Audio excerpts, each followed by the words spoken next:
Hi again then guys, and welcome to the final episode of Gives You Wings, the review series for the RedBull X1 series within Gran Turismo. And be sure to stick around at the end of the episode for a teaser as to the first episode of a new series which will be replacing this one on next week's Sunday.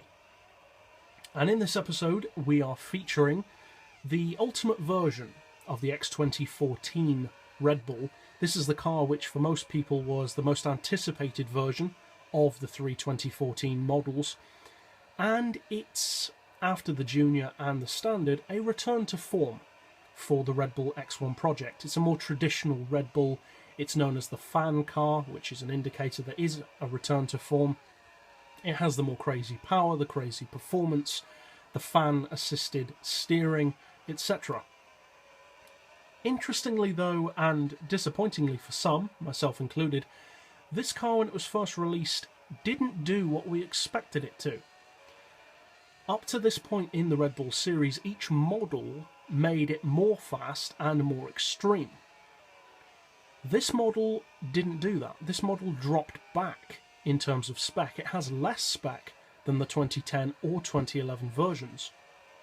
And that was disappointing for me personally, and I know for others too, because the whole point of the RedBull is to be the ultimate racing car, so why on earth would you detune it?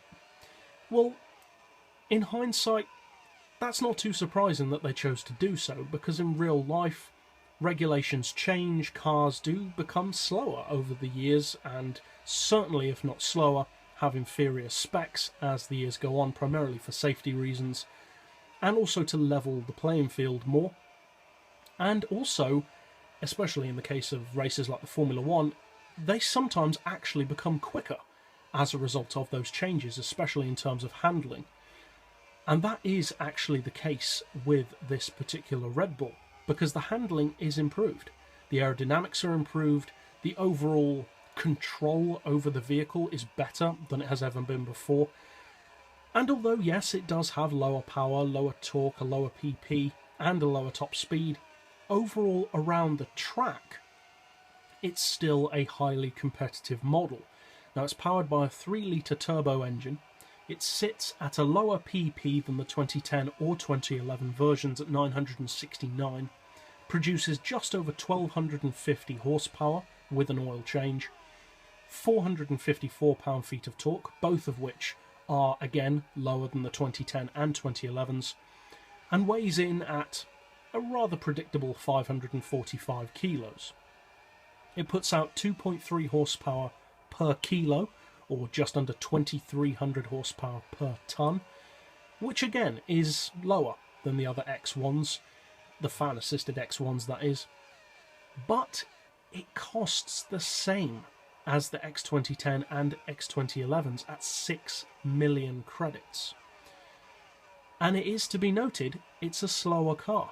The acceleration is slower and the top speed is slower than the X2011, and only breaks even with the X2010 in terms of top speed, but doesn't get there as quickly. So is this car actually worth 6 million credits? Should you buy this model over the X2010 or X2011? No, I would say you shouldn't.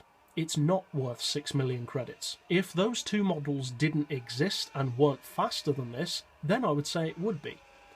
But they are better. So this car, in my opinion, is not worth 6 million credits. However, there is a redeeming feature to the car. You don't have to buy it. Because in Gran Turismo 6 you can of course go up against Vettel himself and win this car, as well as the standard and junior models for different championships. So technically this is actually the best value RedBull in the game, because they pay you for winning it, because you get prize money and the car. So regardless of its being slower than the X2010 or X2011, it's still a good car, because it costs you nothing.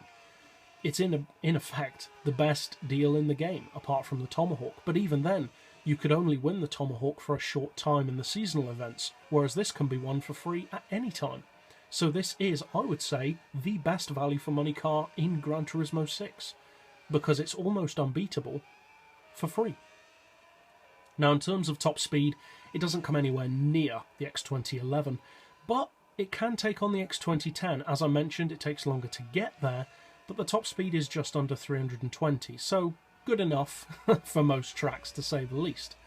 And the handling is actually, I would say, smoother and more controlled, only fractionally, mind you, over the older models. So, what about after this series? Well, if they bring out a new Red Bull, I will of course review it, but for now, that's not something that seems to be happening. I hope so in the future. Personally, I would love to see an all-electric Red Bull. That would be awesome, in my opinion, or a turbine-powered Red Bull, neither of which I think will happen, but I can hope. But next week, I will give you one clue as to what the new series is, and that's the title of the series.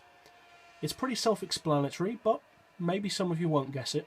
The series of, or the title of, the new series starting next Sunday is Visions of Tomorrow. So tune in next week to see what that is, and as always, thanks for watching.